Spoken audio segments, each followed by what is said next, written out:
So welcome back to my channel. So మన ring థియరీలో first యూనిట్లో third problem అన్నమాట. Very very important. So దీనితో అయితే మీకు ప్రాబ్లమ్స్ అయిపోయినట్టే. ఇంకో త్రీ థియరమ్స్ అయితే ఉన్నాయి. ఇంకా అక్కడితో మీరు రింగ్ థియరీ ఫస్ట్ యూనిట్ అయితే అయిపోయినట్టే అనమాట. చూద్దాం. So that the set of Z equal to A plus I B A comma B belongs to Z of Gaussian integers is an integral domain under usual addition and multiplication. Is it a field? So మనం ఇక్కడ గుర్తెట్టుకోవాల్సింది first మనకి ఏ numbers ఇచ్చాడు? Z numbers. Z అంటే అందరూ కొంచెం confusion అవుతారు. Z అన్న I ఎందుకు ఇచ్చాడంటే మీకు ఇంటీజర్స్ అని తెలియడానికి. జెడ్ అంటే ఇంటీజర్స్ అని, ఓకేనా? ఇంటీజర్స్కి ఐకి బదులు కొంతమంది జెడ్ కూడా పెడతారన్నమాట. మీకు ఎగ్జామ్లో ఐ కూడా ఇవ్వడు, జెడ్ అని ఇస్తాడు డైరెక్ట్గా, ఓకేనా? ఇప్పుడు మీరు కన్ఫ్యూజన్ అవ్వద్దు, ఓకేనా? నెక్స్ట్ ఇంటీగ్రల్ ఇచ్చాడు. ఏ ప్లస్ ఐబి అని మనకి ఒక చిన్న ప్రోడక్ట్ కూడా ఇచ్చాడు. And A comma belongs to దేంట్లో ఈ జెడ్ అంటే integers. Gaussian integers is an integral domain under usual addition and multiplication. Is it a field? ఎడిషన్తో అండ్ మల్టిప్లికేషన్తో ఇది ఫీల్డ్ అవుతుందా అని అడిగాడు. చాలా సింపుల్. ఆల్రెడీ మనం ప్రాబ్లం 2 చూసాం కదా. ఇంకెవరైనా చూడకపోతే ఒకసారి అయితే చూసండి, సేమ్ అలాగే. First prove integers equal to A plus I B ఇచ్చింది రాసుకున్నాం అన్నమాట. Plus and into is an integral domain or set of Gaussian integers is an integral domain.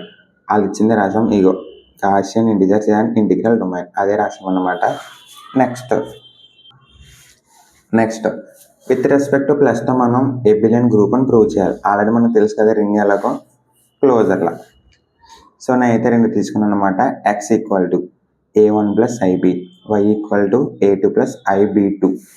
So మనకు ఒకటి ఇచ్చాడు కదా ఏ ప్లస్ ఐబి, దాన్నే నేను 2 టైమ్స్ తీసుకున్నాను కాబట్టి ఒక దాన్ని A1 ఇంకో దాన్ని A2 అని అయితే తీసుకున్నాను. అట్లా నేను X and Y and 10 names అయితే పెట్టుకున్నాను అనమాట, ఓకేనా? మనకి క్లోజర్లో అంటే ఏంటి? ఎడిషన్ ప్రకారం ఎక్స్ ప్లస్ వై అన్నమాట, అంతే కదా. సో ఎక్స్ ప్లస్ వై అయితే ఇప్పుడు చేస్తున్నాం. X plus Y equal to product belongs to Z, అంతే మనకు రావాల్సింది, ఓకేనా? ఎక్స్ అంటే మనకు ఆల్రెడీ తెలుసు, వై అంటే తెలుసు. సో నేను రియల్ పార్ట్లన్నీ వదుక్కుని రాసుకున్నా. ఇంక డైరెక్ట్గా వేస్తాను. A1 అండ్ A2 అనేది రియల్ పార్ట్ కాబట్టి వదుక్కుని వేసుకున్నా. ప్లస్ ఐ కామన్ వేస్తే మనకి ఇంకా B1 ప్లస్ B2 వేసుకున్నాను. బిలాంగ్స్ టు జెడ్, ఓకేనా? జెడ్ ఈజ్ క్లోజర్, అంతే. ఇంకా అంతకన్నా మీరు ఎక్కువ ఏం చేయొద్దు. నెక్స్ట్ అసోసియేటివ్ లా అనేది ఇంటీజర్స్కి ఆటోమేటిక్గా అయిపోతుంది. సో మనం ఏమీ రాయకలేదు, జస్ట్ ఫార్ములా వేసి XYZ బిలాంగ్స్ టు జెడ్ అని రాస్తే చాలు. ఐడెంటిటీలా ఏంటంటే చాలా సింపుల్. మనకి ఉన్న వాటిలో ఏ ప్లస్ ఐబి అని ఇచ్చాడు కదా, ప్రతిదాన్ని కూడా మనం 0 అనుకుంటాం. అదే మనకి మల్టిప్లికేషన్ పరంగా అయితే మాత్రం మనం 1 అనుకోవాలి, ఓకేనా? సో మనకు ప్లస్ అయితే ఏంటి 1, ఇంటూ అయితే ఏంటి? సో మన ప్లస్ పరంగా అయితే 0, ఇంటూ పరంగా అయితే 1, ఓకేనా? గుర్తుపెట్టుకోండి. నెక్స్ట్ ఇన్వర్స్లా అంటే ఇంకా సింపుల్. మనకున్న ప్రోడక్ట్కి ఇన్వర్స్ తీసుకోవాలి, అంతే. మనకి ఇచ్చిన ఎక్స్ని ఎక్స్ అనుకున్నాం కదా, మనకు ప్రోడక్ట్ ఇచ్చారు కదా, దాన్ని ఎక్స్ అనుకున్నాం, దానికి మనం మైనస్ పెట్టుకోవాలి, అంతే. అంతకన్నా మీకు ఎక్కువ ఏమీ వద్దు. చూడు, మైనస్ ఎక్స్ ఇది మనకున్నది, మైనస్ ఎక్స్ A1 ఉంది, మైనస్ A1 ప్లస్ B ఉంది, minus B1 belongs to Z1, అంతే. ఇన్వర్స్లా అంటే అంతే నాన్న. అందుకన్నా మీరు ఎక్కువ ఏం కష్టపడదు. ఇక్కడ వరకు రాసిన ఇది ఒక్క లైన్ రాసిన చాలు మీరు, ఓకేనా? నెక్స్ట్ ఇది కూడా రాయాలనుకుంటే ఇంకా సింపుల్. ఎక్స్ తీసుకున్నాం, ఇంకోటి ఏం తీసుకున్నాం? Minus X plus X equal to మనకి ఎంత? 0, అంతే కదా. Minus X plus X cancel అయిపోద్ది. అప్పుడు మనకి ఇంకేం మిగులుతుంది? 0 అంటే ఏంటి? ఐడెంటిటీ వచ్చింది కదా. 0 అంటే మనకి ఐడెంటిటీ, అంతే. Minus X is identity. Commutative అంటే ఇంకా simple. X plus Y equal to Y plus X, అంతే. ఎక్స్ ప్లస్ వై తీసుకున్నాం, ఫస్ట్ రాసుకున్నాం. నెక్స్ట్ ఇమాజినరీ పార్ట్ అంతా వదుకుని రాసుకుంటాం, కానీ చిన్న చేంజ్ ఉంటుందని రివర్స్ రాసుకుంటాం. ఫస్ట్ మనం ఇది ఎక్స్ ప్లస్ వై చేస్తే మనకి ఇలా వచ్చింది, ఆల్రెడీ మీకు తెలిసింది. పైన మనం క్లోజర్లా చేసింది. దీన్ని రివర్స్ రాసుకుంటాం. ఇప్పుడు A2 ఫస్ట్ రాసాను, A1 సెకండ్ రాసాను. ఇక్కడ B2 ఫస్ట్ రాస్తాను, B1 ఫస్ట్ రాస్తా అంతే. ఇప్పుడు మనకి A2 అంటే ఫస్ట్ A2 B2 ఉంది అంటే ఏంటి Y SN, A1 B1 అంటే ఏంటి X SN అంతే. ఇక్కడతో మనకు 5 లాస్ అయినాయి కాబట్టి ఏబిలియన్ ప్రూవ్ అయిపోయినట్టేనా. Next semi group with respect to dot చూపించాలన్నమాట. క్లోజర్లో డాట్ తోటి ఎక్స్ వై తీసుకున్నాను, ఎక్స్ ఇంటూ వై చేస్తే బిలాంగ్స్ టు జెడ్. ఓకేనా, చాలా సింపుల్. నా క్లోజ్ అసోసియేటివ్లా కొంచెం ఇది లెంతీగా ఉంటుంది, జాగ్రత్తగా చూడండి. ఫస్ట్ మనం ఏం చేస్తామంటే x into y z equal to X y into z అని తీసుకుంటాం. X y z belongs to z already మనకు తెలిసిందాను. X product y product z product same బ్రాకెట్లో పెట్టా. చూడండి ఇప్పుడు ఏం చేశానంటే ఇట్ సైడ్ది ఎక్స్ వై తీసుకున్నా, జెడ్ ప్రోడక్ట్. ఓకేనా, మీకు ఎక్కడ కనిపిస్తుంది. ఫస్ట్ మనం ఇది చేద్దాం. ఓకేనా, దీని పక్కన ఎట్టండి సేపు.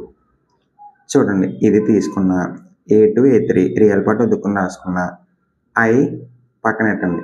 ఎందుకంటే ఐ ఇంటూ ఐ ఎంతనా ఐ స్క్వేర్ అంటే మైనస్, సో అందుకనే మైనస్ పెట్టాను. ఎక్కడ కనిపిస్తున్నావు ఐ ఇంటూ ఐ స్క్వేర్ అంటే ఎంత -1, సో అక్కడ మైనస్ ఉన్నట్టే మనకి.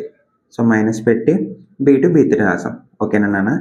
నెక్స్ట్ ప్లస్ ఐ ఇంటూ మళ్ళీ ఐ ఎందుకు వచ్చింది సార్ చెప్తున్నాను. ఫస్ట్ మనం ఏం చేసాం A2 ఇంటూ A3 చేసాం, B2 ఇంటూ B3 చేసాం. కానీ ఇప్పుడు మనం ఏమైతే ఇంకా ప్రోడక్ట్తో చేయలేదో A2 తోటి మనం ఇంకేం చేయలేదు నాన్న, B3 చేయలేదు, అదే చేశాను నాన్న ఇక్కడ. కాకపోతే ఇక్కడ Bకి ఒక్క ఐ ఉంది కాబట్టి కామన్ తీసాం. ఓకేనా, B2తో ఏం చేస్తున్నాను ఇందాక B3 చేస్తున్నాను, కానీ ఇక్కడ A3 చేయలేదు మనం. సో B2 ఇంటూ A3 నాన్న. ఓకేనా, సో ఇక్కడ కూడా మనకి ఐ ఉంది కాబట్టి ఐ కామన్ తీసాం. నెక్స్ట్ ఇప్పుడు చూద్దాం నాన్న, A1 ఇంటూ A స్క్వేరు. ఓకేనా, సో మనకు అది కామన్గా వస్తుంది కదా నాన్న, A1 into A2 A3, so B3 plus A1 into B2 A3 plus B1 A2 A3 minus B1 B2 B3. ఓకేనా, నెక్స్ట్ అదే ఇప్పుడు మనం ఇది చేయాలి నాన్న. ఇప్పుడు ఇది స్టార్ట్. చూడండి చాలా simple. X y product real part వదుకుని రాసుకుంటాం, ఇమాజినరీ పార్ట్. నెక్స్ట్ మల్టిప్లికేషన్ మీరు ఇందాక ఎలా చేశారు అలాగే చేశాను నేను, ఇది కూడా వస్తుంది. ఓకేనా, next imaginary part of RHS ఇది అండ్ ఇది, ఈ రెండింటిని మనం తీసుకుంటే కనుక RHS ఈక్వల్ టు LHS. లేదంటే మీకు ఇది కన్ఫ్యూజన్గా ఉంది సార్, మాకు ఫస్ట్ ఇదే బాధమైంది అనుకుంటే ఇది ఒక్కటే రాసి జస్ట్ ఏం చేస్తారంటే నాన్న రివర్స్ చేసేయండి. అంటే ఇప్పుడు ఇది చూడండి, ఇప్పుడు ఈ రెండు ఉన్నాయా, ఈ రెండు ఫస్ట్ రాయండి, ఇది సెకండ్ రాసేయండి అంతే. ఇప్పుడు ఈ రెండు ఉన్నాయా, ఈ రెండు అట్లా అవతల రాయండి, ఈ ఫస్ట్ ఇది అవతల తీసుకొచ్చాను అంతే. ఇక్కడ ఈ రెండు ఫస్ట్ రాసేయండి, ఇది అవతల పంపించండి. ఇక్కడ ఇలాగే ఉంది కాబట్టి రివర్స్ చేసేయండి. B2 A3 ఫస్ట్ రాయండి, A2 B3 తర్వాత రాయండి. ఇక్కడ చూడండి ఈ అన్నిటిని రివర్స్ రాసింది, లాస్ట్ నుంచి రాసుకుంటూ వచ్చేయండి అంతే, అయిపోద్ది, ఇంకేమీ వద్దు. ఓకేనా, నెక్స్ట్ డిస్ట్రిబ్యూటివ్ లాస్ చాలా సింపుల్ అన్న ఫార్మ్. ఇదిగో X into Y plus Z equal to X Y plus X Z. దీన్ని రివర్స్ అయ్యింది, Y plus Z into X reverse అంతే జస్ట్. ఓకేనా, దీంట్లో కూడా రివర్స్ చేసేయండి, ఫార్ములా ఈజీగా గుర్తుంటుంది మీకు. సో అలాగే చేసుకుంటూ వస్తే చాలా సింపుల్గా ఉంటుంది. సో మనం ఎక్స్ తీసుకున్నాం ఫస్ట్, ఇదిగోండి వై ప్లస్ జెడ్ ఇదిగోండి చేసాం. నెక్స్ట్ దాని రివర్స్లో రాస్తే మళ్ళీ సేమ్ వస్తుంది. ఓకేనా, యూనిటీ అంటే ఇంకా సింపుల్ నా, జస్ట్ 1 పెట్టుకోవాలి అంతే, అంతకుమించి ఏమవుతుంది. ఇదే ఫార్ములా వేసి వెళ్ళిపోండి. మనకి ఏ ప్లేస్లో 1 ఇచ్చిన ప్రోడక్ట్ ఉంది కదా, సో మీకు తెలియాలంటే ఇది ఇచ్చింది ప్రతి వేరియబుల్ దగ్గర 1 పెట్టేయండి అంతే.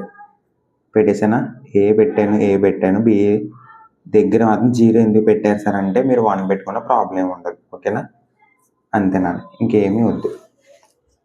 నెక్స్ట్ డివైజర్స్, కానీ ఇక్కడ మీరు 0 పెట్టొద్దు, సో ఒకదానికి పెట్టుకోండి ఏకి, ఇంకేం వద్దు. ఓకేనా, divisors X Y belongs to Z అని ఆల్రెడీ మనకు తెలుసు కదా. So X Y equal to 0 అనుకుంటాను నేను. ఓకేనా, అనుకుంటున్నాను అంతే. ఓకే, రియల్ పార్ట్ అంతా దుక్కుని రాసుకున్నాను నాన్న. Imaginary part B1 B2. ఎందుకు సార్ మళ్ళీ మైనస్ వచ్చిందంటే ఐ ఇంటూ ఐ అంటున్నాను, I² -1 కాబట్టి మైనస్, ఓకేనా, ప్లస్. ఇప్పుడు A1 into B2 B1 into A2, ఓకేనా, అంతకు మించి ఏం లేదు. A1 plus IB1 equal to 0 or A2 plus IB2 equal to 0, అంతేనా, అంతకు మించి ఏమీ ఉండదు. అయితే ఇదన్నా 0 అవుతుంది, లేదంటే ఇదన్నా 0 అవుతుంది. సో మనం XY అనుకున్నాం కాబట్టి దీన్ని X అనుకుంటాం. ఇది ఎలా సార్ X అంటే చూడు ఇక్కడ ఏముంది, A ప్లస్ IB, మనకి ఇచ్చిన సమ్ ఏంటన్నా A ప్లస్ IB, అందుకని నేను X అనుకున్నాను, ఓకేనా. X, ఇది A2 అంటే Y, అంతే, కాంపిటేటివ్లో. ఇది ఇంకా సింపుల్, మీకు చెప్పవసరం కూడా లేదు, చిన్నప్పటి నుంచి చేస్తున్నారు. X Y తీసుకుంటాం, సేమ్ మల్టిప్లికేషన్ చేసాం, ఇదిగో X ప్రోడక్ట్ Y ప్రోడక్ట్ ఇందాక మనకు తెలిసిందే, వీటినే మనం ప్రొడక్ట్ చేస్తాం. ZI యాజ్ కాంపిటేటివ్, అదే రాసుకుంటున్నాను. ఇప్పుడు ZI plus into integers plus ఇంటితో కూడా ఈజ్ అన్ ఇంటిగ్రల్ డొమైన్. మనం ప్రూవ్ చేయాల్సిందంటే ప్రూవ్ చేస్తాం, అంతేనా, ఇంకా అంతకు మించి అయితే ఇంకేమీ లేదు, ఓకేనా.